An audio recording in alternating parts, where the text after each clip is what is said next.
But here's our hot take. I actually prefer the cheaper 12-year Kirkland blend versus Highland Journey, which is not by any means a very fancy scotch, but it is much nicer and pure scotch. Is it smoother? I actually think the Kirkland is, but I might get, don't shoot the messenger. Is it? I think it's about the age. Hey, preempt. I don't drink, so I don't know. But I would imagine the aging process of a scotch has something to do with how smooth it is. Maybe I'm wrong. But that's the hot take of the day. Look, I got a different hot take, man. I think my hot take would be, I think we consume way too much sugar during breakfast. Like breakfast food, you're okay to you can douse it in syrup. You can literally just put Cheerios with sugar in it. There's no other meals like lunch or dinner where you're allowed to have this much unnecessary sugar. So why does breakfast get a pass? You are going to make It just doesn't make Brittany very fired up by this hot take. It doesn't make any sense. Why would we have? It's just such an, I don't even want to say unhealthy. It's just so unnecessary. So Brittany and I rant about this all the time. Not just breakfast in general, but the amount of processed sugars. And full disclosure, I am a sugar addict. Yeah. But the amount of garbage that people... You need to say, hi, I'm Raj, I'm an addict. That's your segue. You just go right into it. The amount of garbage that we are feeding children or the young adolescents, and there's all these documentaries about... But some of those are culty too. I've seen some documentaries, I'm like, wow, no, you can't be that far the other way too. Too fat to toddle. Is that what? There's a documentary I watched a couple of weeks ago. I think I watched one that was really good. It was about, it was kind of describing just having a vegetable-based diet. Not vegan, but vegetarian. Mm-hmm. The amount of physiological benefits to that. But I think there was another one, and I don't want to misquote it because I believe it's called What the Hell. And it's so culty, it would call up American Cancer Society and say, hey, why wouldn't you denounce steak on your website? Okay, American Cancer Society's primary job is not to pick diets for the average American. Or, it doesn't matter, the Canadian equivalent or whatever you talk about. It's just, I don't find it productive to just go and call somebody and assign blame to their whole platform. If you want to change something, do something yourself. And I know they're making a documentary, good for them. Mm-hmm. I'm not trying to take any of that away from them, but I just don't think that's the right way to go about it. But anyways, I just think breakfast specifically, if you were talking about lunch and dinner in general, if people just ate lunch food or dinner food in their breakfast food, I think their overall sugar consumption would be 50% over the year. So why is it there? No one knows. Doesn't need to be. That would be my hot take for the day. So don't know where we started, but cool. Now that we got out of the way, let's talk about something that I've always wanted to talk to you about because I think you've had a lot of experience over time with working with different jobs, i.e. always having different bosses. So I just wanted to chat with you about leadership and in the angle that, look, at least I don't have anybody reporting to me or I never have. I would imagine it's the same situation with you. Oh, yeah. Yeah, for sure. So it's from a perspective of someone who's willing, not willing, but who's looking to be led rather than, just the perspective of these are the 15 leadership skills that can make you a Fortune 500 CEO. Yeah. That's not what I want to talk about. I just want to see, what do you think are some good leadership qualities? How would you define one? Who would you rather have in a position that you would fall on a sword for?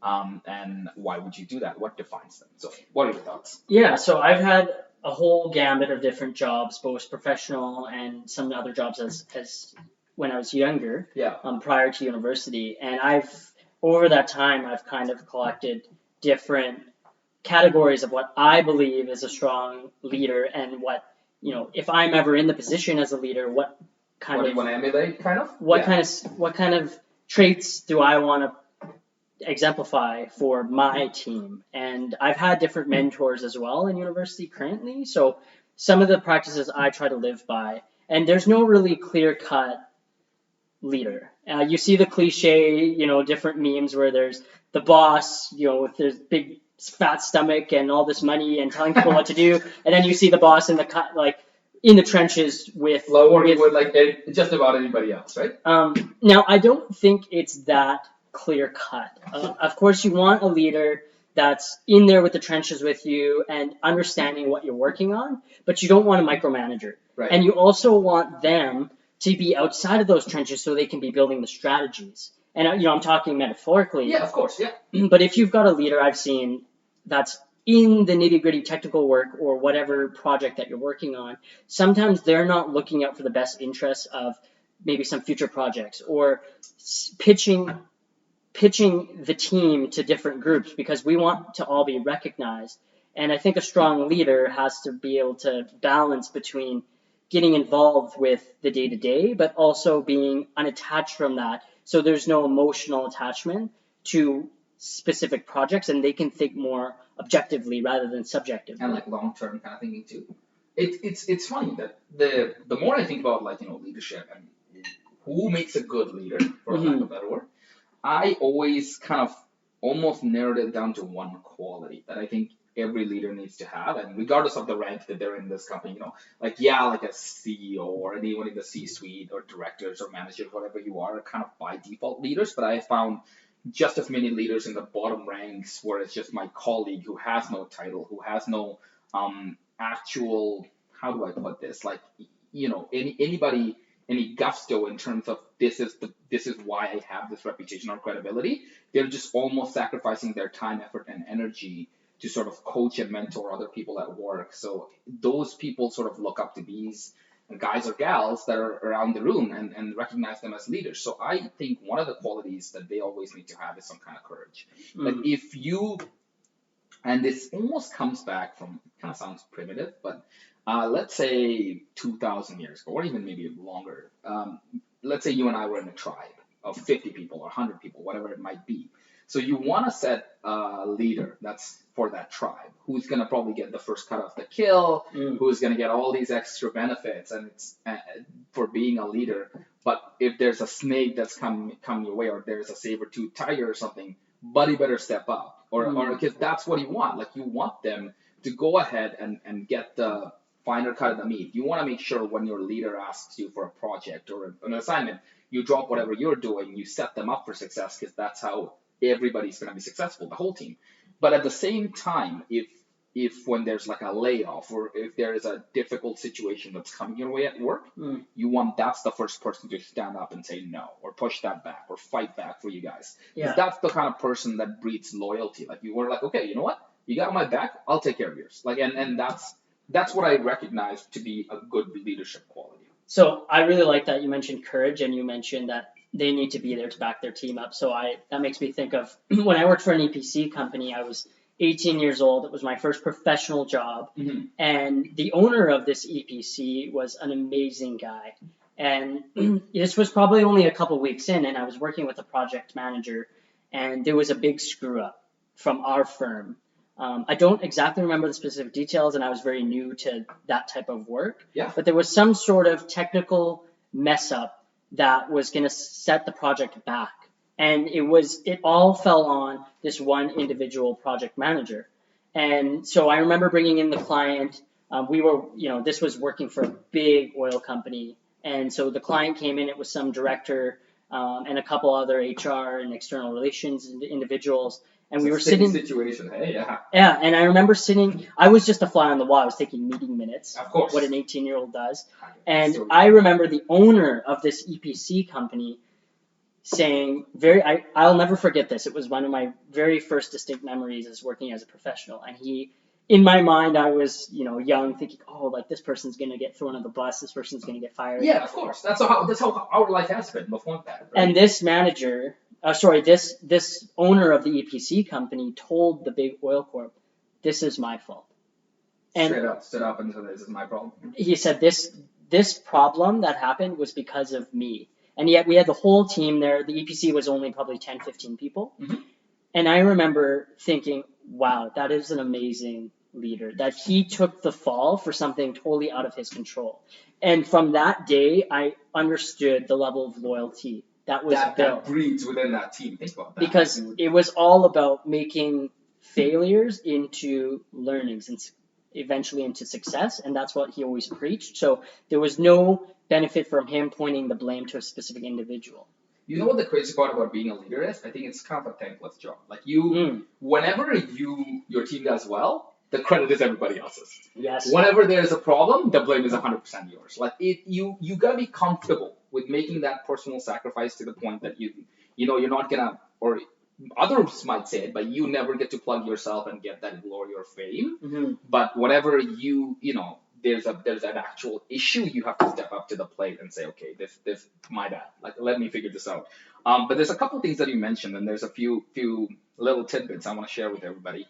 Number one was meeting minutes. So there was, once I found out in a Fortune 500 company, I believe it was Salesforce, and there was a young individual. I don't know what they did for the company or what their role was, but it's some kind of entry level position. And then they figured, okay, what I want to move to this position in 10, 15 years, which was, relatively high up, seemed pretty unattainable at the time.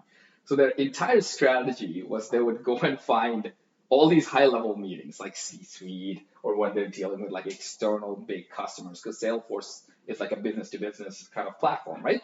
And every time they had these big meetings, this person would go in there and say like, hey, can I go take meeting minutes? Mm-hmm. And they're just like, sure, I guess. And then they would take meeting minutes, they would share it with everybody.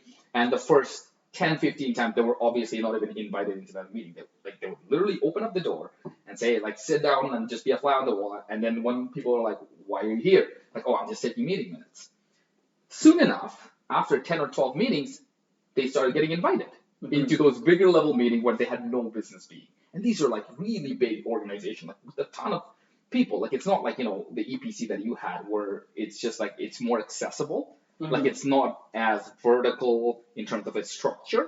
So this person found one of the easiest hacks throughout this whole process for them was you just go up there, you go to these big level meetings, and you just want to be a part of the discussion, just start taking meeting minutes. Now you start seeing where the company's going, what are their vision, how are things coming down. And he or she, I don't know what it was, but they had access to information that they shouldn't have. And they used that almost like not as a leverage, but they used all of that information to their benefit. And soon enough, they climbed the ranks. Yeah. And I thought that was like such a little interesting life hack that nobody else was just doing. But this person was like, I just want to go take meeting minutes for all these big meetings. Yeah. The other thing that you mentioned too, which was about your leader that you had in the EPC, kind of owning up to the big mistake or screw up. I remember one of the Microsofts, I believe. This person is an exec, like a higher up in Microsoft now, but at the time it was again someone younger, someone close to the entry level position, and they had this idea that they wanted to implement within, let's say it's something to do with cloud platform or something that was novel at the time whenever they brought it up. So got a whole bunch of money approved, got the budget done, went through the idea, implemented it, sent it out to the real world. Whether or not it was used for end user or business, I'm not sure. Huge flop, losing venture. Like they lost, I think, $10 or $15 million, whatever it might have been. So this person wrote a nice resignation letter, went up to their boss and said, hey, thank you for giving me the opportunity. I really, really appreciate that you let me try this. I'm sorry it didn't work out. I'll see myself out. Like that's basically the message. And this person looked at the letter and said, what are you doing? Like, where are you going? It's like, oh, like I've just lost $15 million. Like, what do you want me to do, right? This is the only thing I can do for you. Like, I want to, I guess, do something back. It's like the boss just looked at this person and said, I just spent $15 million in their training. For tuition. Literally, I just like, you missed it. Like, you went at bat, you missed your swing, but now you know. This person apparently has never, ever swung another empty in the whole time he's been in, like Microsoft. Just knocking it out of the park ever since, because you had a leader at the time who had almost, I don't want to say like a blind trust, because clearly this person failed early on, but had the ability to sort of go and have your back and say, look, I get it. Like it happened to me or happened to a whole bunch of other people too. Just carry on. Yeah. Don't lose your innovation. Don't lose your sense of curiosity. Just continue on. This is not the idea, so be it. The next one will be. Yeah. And you mentioned trust. That's one thing that I think is definitely important for a leader, but also for the team. So I reflect on the level of trust I was given and currently am given in my current roles. And that goes both ways, because if the leader needs to be outside of those trenches, as I mentioned, to be building up the team, building up strategies, there needs to be that level of trust that you've got the resources you need, Yeah. but you've also got the level of transparency saying, hey, I need help with this, or hey, I'm not climbing the learning curve as fast as I thought I was going to be. Right. And so, as a leader, you need to be able to recognize that you've got to build team and a level of trust within the team that circulates and the right amount of credibility and experience. The crazy part is, if you think about it, like, I think one of the best, and this is a very surface level quality of a leader, if a leader has a team of any kind, right? Mhm. And you go and take a vacation and just forget about your whole emails.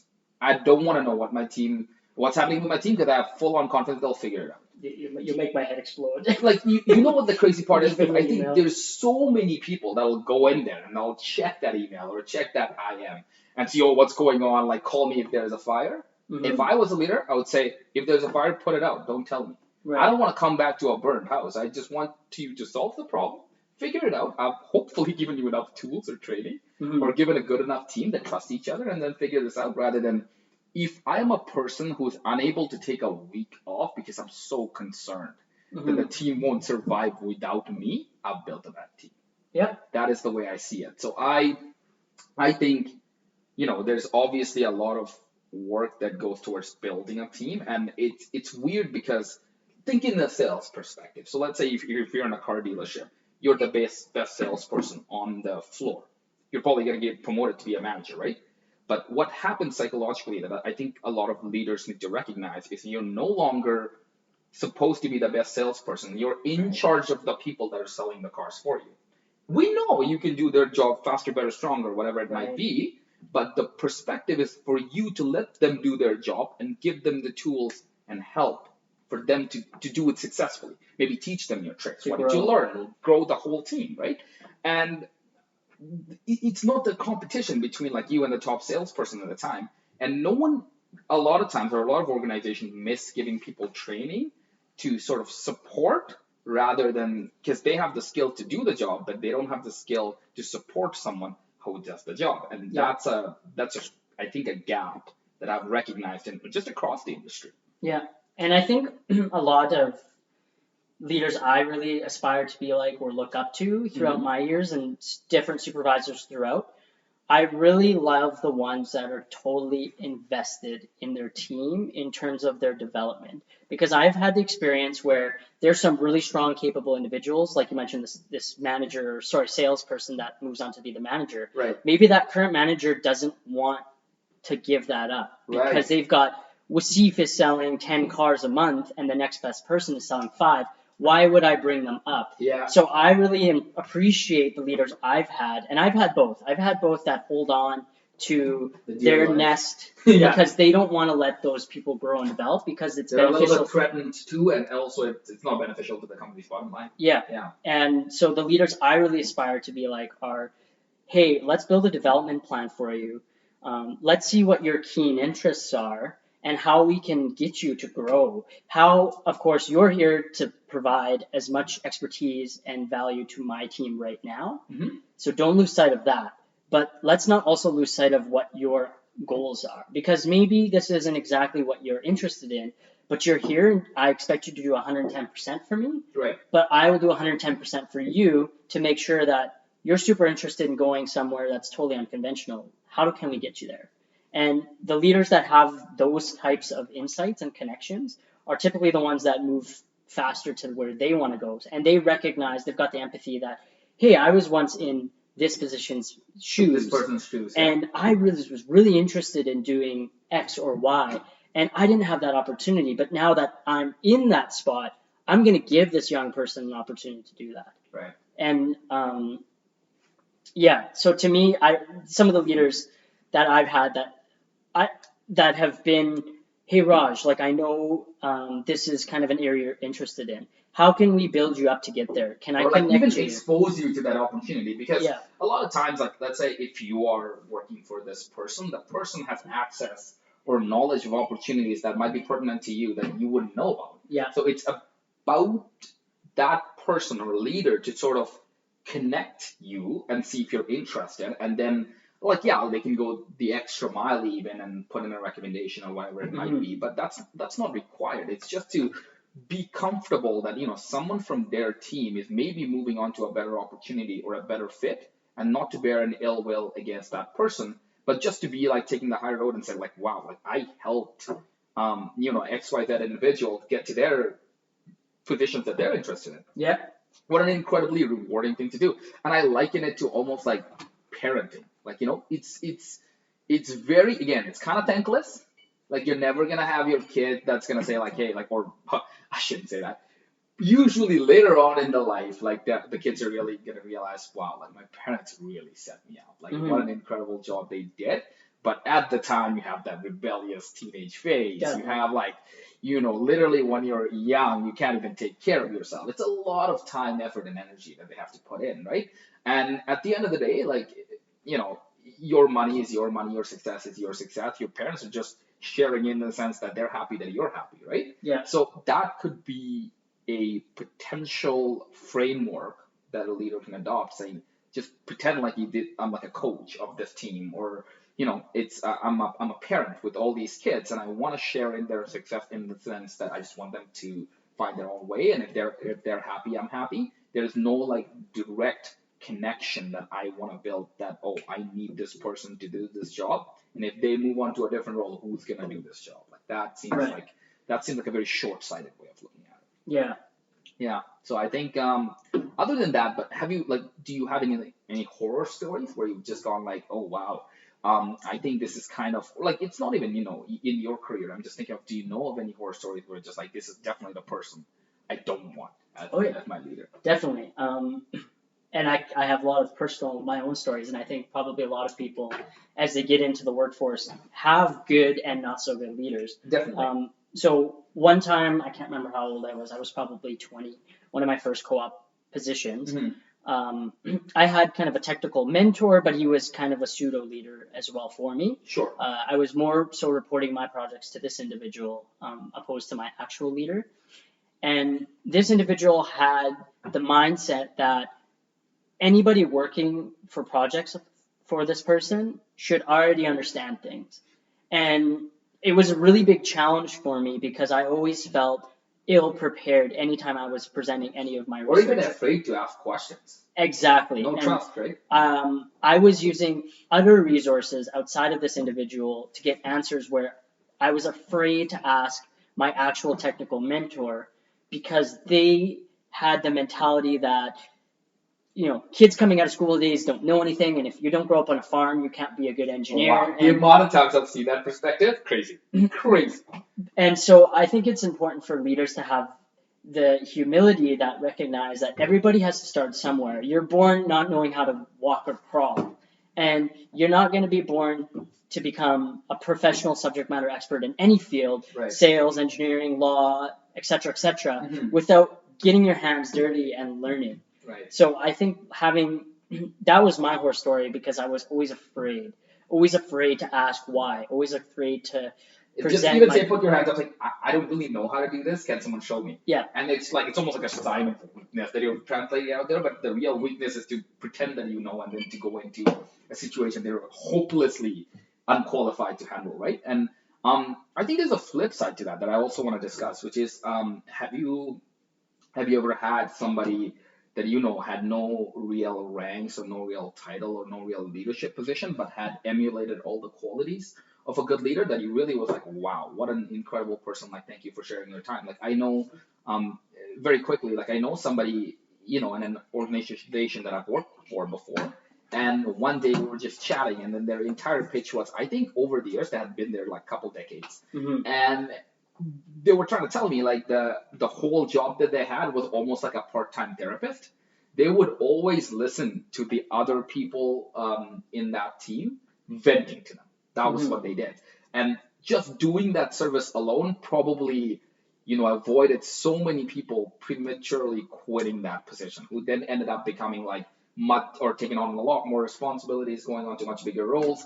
This person is where they are, and it's okay, but it's more about this person stayed past the 5 o'clock or whatever, gave their time, effort, and energy, and the best advice they could to anybody who was having a difficult day, at work, or had been, for a lack of better word, proverbially reamed out by their boss at that day, right? Mm-hmm. So I thought, wow, what a cool like service that this is, and they like I hope if you are ever a leader, like they can recognize these kind of people and say like, well done, like you've done some things that it doesn't show up in a KPI or Yeah. a metric, and it's not like in the performance review, it's not your individual goal, but you done something to keep the fabric of the team together that I think is very valuable, and I hope those people get recognized. Yeah. But do you have anybody that you've ever come across that had similar situations that were like, well, they're a leader, but they may not have the title, but they're definitely a leader? For sure. So to wrap up the conversation and answer your question, I'll name drop this individual. Sure. He was a student of mine, so I was actually in a position. He was a type of subordinate. Right. So Cole Hentrick, Oh, I really admired him because he came in not knowing anything, but as I worked with him as his mentor, he actually was more of a mentor to me in a lot of different avenues. Good for him. Because he just had so many different perspectives, technical and non-technical, more on the professional leadership side, on why can't we do X instead of Y? Why can't we do things differently? And so I really admired Cole because he came in, as a subordinate, and he was confident enough to challenge me and challenge other individuals on the way we worked. And he was also had, like we talked about, the transparency to say, hey, I need help with this, or I am working on this. And one thing I really liked is he was working on a Larson-Miller creep analysis, which is something that professional engineers work on. Right. And he took this challenge on and said, I'm going to do my very best. Yeah. And if nothing, I'll learn. At the end of the day. Yeah. And he was just ambitious and he was hungry to learn. Good. So, thanks for the conversation. No, great conversation. I'm looking forward to having our next chat.